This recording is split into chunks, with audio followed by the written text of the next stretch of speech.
샬롬. 오늘도 하나님 말씀 앞에 나오신 여러분 환영합니다. 우리 함께 기도하겠습니다.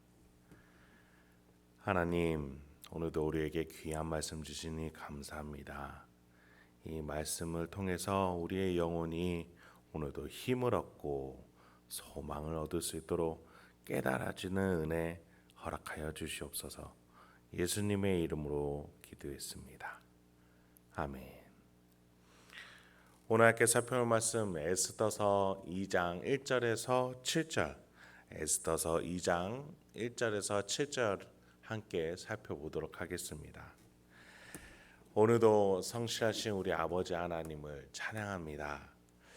우리 하나님은 우리가 망쳐버린 스케치를 통해서도 멋들어진 작품을 만드실 수 있는 분임을 우리는 믿습니다. 우리가 전 본문 에스더서 1장에서 아하수에로 왕이 망치고 있는 나라와 국정 운영 속에서도 하나님은 놀랍게 일하실 준비를 하시는 것을 우리는 보았습니다. 먼저 오늘 본문에서는 그 일하시는 하나님이 조금씩 더 드러나게 됩니다. 1절부터 4절 먼저 보겠습니다. 그 후에 아하수에로 왕의 노가 그침에 와스디와 그가 행한 일과 그에 대하여 내린 조서를 생각하거늘 왕의 측근 신하들이 아뢰되 왕은 왕을 위하여 아리따운 처녀들을 구하게 하시되 전국 각 지방의 관리를 명하여 아리따운 처녀를 다 도성수산으로 모아 후궁으로 들여 궁녀를 주관하는 내시 헤게의 손에 맡겨 그 몸을 정결하게 하는 물품을 주게 하시고 왕의 눈에 아름다운 처녀를 와스디 대신 왕으로 삼게 하소서 하니 왕이 그의 말을 좋게 여겨 그대로 행하니라. 아하수에로 왕이 술김에 자신의 아내이자 왕후를 폐위시켰죠. 그것이 이내 마음에 걸렸나 봅니다. 정신을 차리고 보니 그 일에 대해서 무언가 후회를 하고 있는 것 같습니다. 그러자 그의 측근들이 그런 왕의 마음을 읽고 새로운 왕을 뽑자라는 의견을 제시합니다. 어제도 말씀드린 바와 같이 인간이 인간의 문제를 해결하기 위해서 내는 책략들은 임시 방편이 될 수밖에 없습니다. 근본적으로 문제를 해결하는 것이 아닙니다. 문제를 다른 문제로 덮는 것입니다. 특히 왕후를 뽑는 방식에 있어서 마치 미인대회식으로 뽑힌 처녀들을 모두 궁으로 들여서 내시가 관리하게 하고자 합니다. 허울 좋은 방책일 뿐입니다. 한 남자가 아내를 손쉽게 내치고 또 새로 뽑는 것을 손바닥 뒤집듯이 하는 것 자체가 인간의 한계다라는 것을 여실히 드러낼 뿐이죠. 그러나 이런 인간들의 실수투성이 속에서 하나님이 놀랍게 일하기 시작하십니다. 망쳐버린 스케치를 가지고 하나님이 어떤 작품의 구도를 잡는지 한번 같이 살펴보시죠. 5절부터 6절입니다. 도성수산에 한 유다인이 있으니 이름은 모르드게라. 그는 베냐민 자손이니 기스의 증손이요 시므이의 손자요 야일의 아들이라. 전에 바벨론 왕 느부갓네살이 예루살렘에서 유다 왕 여고냐와 백성을 사로잡아갈 때에 모르드게도 함께 사로잡더라. 한 유대인이 소개가 되는데 모르드게라는 사람입니다. 드디어 믿음의 사람이 등장하기 시작하죠.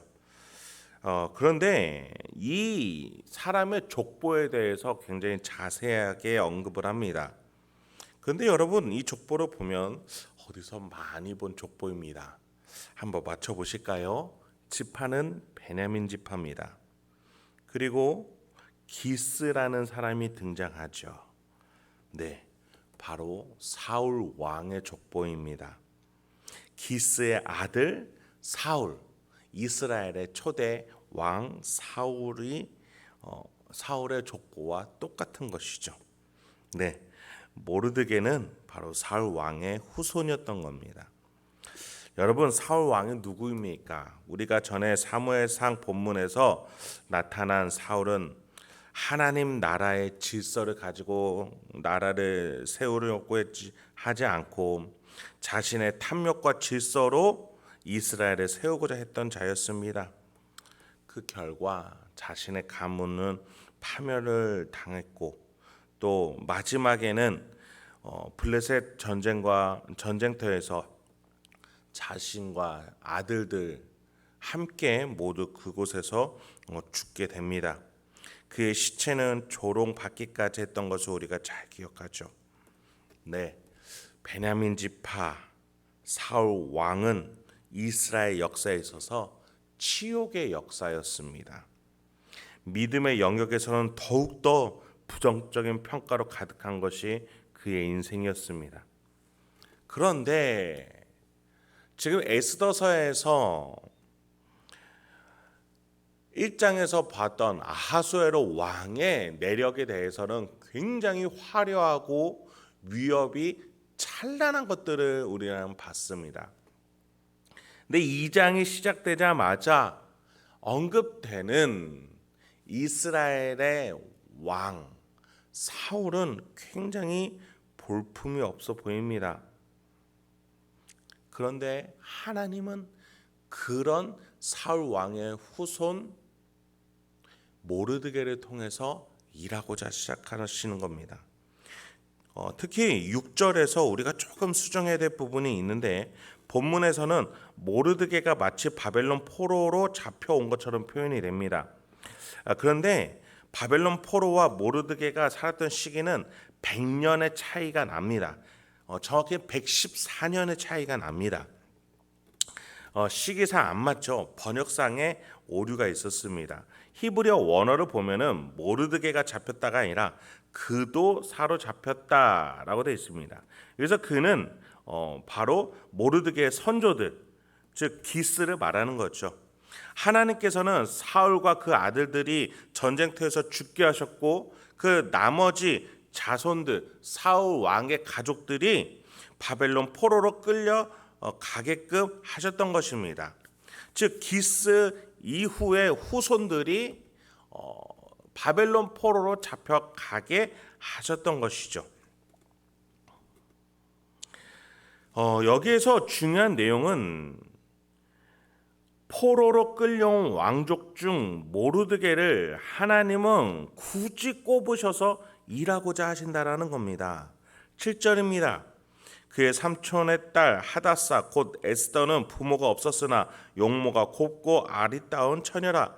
그의 부모가 죽은 후에 모르드게가 자기 딸같이 양육하더라. 모르드게 이외에 한 사람이 더 등장합니다. 모르드게 사촌지간에 혈육이 하나 있었는데 부모가 없는 여성이었습니다. 모르드게는 그 사촌지간에 여인을 딸과 같이 키워냅니다. 여기서 우리는 지금 등장하는 인물들의 배경 아하수에로 왕과 비교했을 때 어떠합니까? 이스라엘의 치욕의 역사인 사울 왕의 후손이자 포로로 끌려온 후손, 그리고 부모 없이 고아로 사촌의 손에서 길러진 에스더, 무엇 하나 자신감 있게 내세울 수 있는 조건들이 없는 모르드게와 또 에스더입니다. 아하수에로 왕을 묘사하던 성대한 잔치, 금은보화, 유흥, 117도나 되는 거대한 규모의 나라로 설명하는 것과는 너무나 상반되는 내용입니다. 하나님은 굳이 이런 자들을 통해서 이야기를 시작하고자 하시는 것입니다. 구원의 역사를 그렇게 시작하시는 것이죠. 여러분이 잘 아시는 바와 같이 이 에스더와 모르드게를 통해서 아하수에로 왕은 자신의 실수를 바로잡고 국가 운영 자체를 변화를 크게 주게 됩니다.